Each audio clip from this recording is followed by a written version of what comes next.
What's going on, y'all? Welcome to my channel, Skilled and Sound. This channel is going to be all NBA news, analysis, discussion, live talk, you name it. And with that out the way, let's get into some NBA talk. All right, so pretty much what I wanted to talk about here was the current MVP race. And I think this is interesting because you have a lot of big names, Jokic, Giannis, Embiid, Durant, a lot of guys putting up great numbers. But if you look at overall, in depth on it, as far as team wise, I don't think there's any clear cut winner. Let's dive in deep on this. All right, so we're on NBA.com right now, and they have Nikola Jokic number one. So great stats, obviously, as you can see: 26 points, 14 rebounds, 7 assists. But overall, the Nuggets are sixth in the West with a 24-21 record. So you mean to tell me right now, if the season ended, he would win the MVP and his team sucks? Number six in the West? That's not my MVP right now, man. I know he did great last year. He was the MVP winner last year, but right now, his team ain't doing that great, man. So I don't know about that one. All right, let's see who they got number two up in here. Giannis. Obviously, Giannis is always going to give you those great stats offensively, defensively. He's a beast. He's a monster. But again, a lot of these accolades, guys can put up great numbers all they want. But mainly it's about what you do with the numbers and the team success as well. Well, in their last 12 games, they're a 500 team, 6-6. Does that scream MVP to you as well? So I got to go to the next one on that, man. Giannis, team record? Nah, I don't think so. Joel, very interesting. Another guy that's been putting up a lot of monster stats lately. I mean, look at his season average. I mean, he's number 3 right now in scoring behind Durant and LeBron. He's been giving a lot of great outputs, a lot of 30-point games. But what are they doing from that team aspect? Number 6 in the East, 27-29 record. Man, I don't think you can get the job done with winning the MVP and you're the 6th in the East. Then you're only 8 games over 500. And that's pretty much a consistent factor and theme here is that a lot of these guys got great individual statistics, but team-wise, they don't have that team success. And that's the thing that's interesting to me because it's like there's no clear-cut guy right now. So great stats, Joel, but team-wise, nah, I don't see that right now. Kevin Durant, he's out with injury for the next 4 to 6 weeks.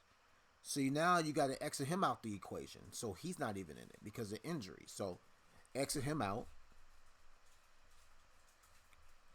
Now, here's where it gets interesting. Chris Paul. Now, NBA.com has him number 5. But why shouldn't he be number 1? Phoenix Suns got the best record in the NBA. Number 1 in the West. I mean, Chris Paul's stats doesn't blow you off the page. 14 points a game. He leads the NBA in assists, 10 assists. He also leads the NBA in steals as well. So he's leading the NBA in 2 key categories. He doesn't have the scoring. But why should scoring matter in this aspect? If we go back to the mid to 2000s, Steve Nash won MVPs with similar statistics. Leading the NBA in assists, about 10, 11 assists, around that range. About 14, 15, 16 points a game. He has similar stats as Steve Nash. Steve Nash won back-to-back MVPs.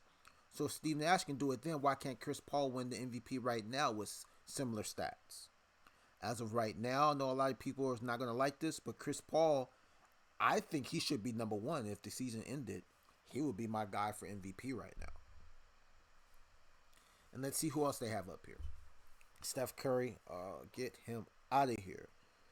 Dude, Steph Curry, all time, for his career right now, shooting way below his career averages. I mean, I think he's averaging like shooting like 41% from the field, 37 from three. I mean, for somebody of Steph's caliber, I don't know why he's in that slump. It's like ever since he broke Ray Allen's record, he's been in the big time slump. And yeah, he's averaging 26 points per game, but it's because he's had so many big explosions early in the season that his points per game is still up there. But it's on bad percentages. And luckily, he did hit that game-winning shot the other night because that was his first game winner. Because there's been a lot of questions about him, as far as being that clutch factor. Does he have that clutch gene? So we'll see. But as far as MVP, no, he just has a great team around him, and they're playing great together as a team. Number 7 that they have on this list, Demar Derozan. I mean, the Bulls have lost 7 out of their last 9 games. That's horrible. I mean, a month ago, DeRozan was probably top 3, top 4 in the MVP race. But as of right now, 7 out of 9, that's not going to cut it. So you got to exit him out of there. Morant. I mean, top 3 in the West. But without him, the Grizzlies are 11-2. Does that scream MVP? The team's winning without him. Rudy Gobert, no, don't have a chance. I'm not giving no MVP to Rudy Gobert. He's barely giving you any points. I mean, yeah, he leads the NBA in rebounding, but seriously, nobody's going to consider him as a strong MVP candidate. Nah, get him out of here. And LeBron, he's just on here for name factor. Why would LeBron win the MVP? And they have a losing record. They're 23-24. Been having issues all year. Yeah, LeBron putting up great statistics for somebody who's in his 19th year. Putting up those numbers at 37 years old. Number two in the NBA and scoring behind Kevin Durant. I mean, he's putting out outstanding numbers, but it's not producing wins.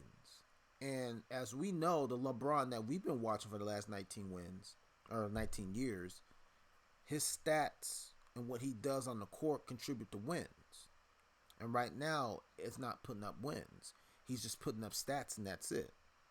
So you got to get him out of there. So this is obviously something we're going to continue to watch going forward.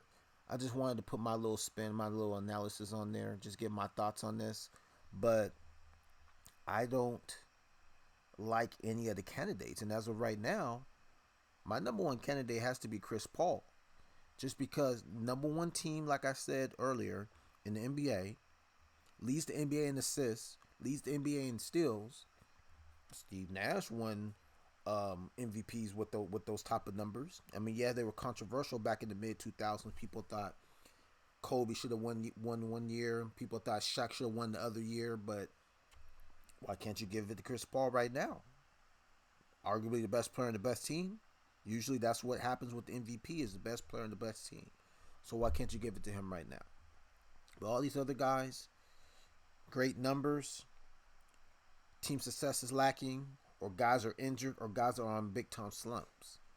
But honestly, if you ask me, man, I got Chris Paul as the leader right now. But hey, leave your comments below. Comment, like, subscribe, let me know. I'll definitely be reading a lot of comments and responding back. But yeah, let me know. All right, but yeah, we're going to have definitely more videos coming up like this. I'm going to comment on NBA news, current topics, any type of breaking news, anything that's going on. This is going to be a challenge. It's going to be fire going forward. But yeah, thank you guys. Peace.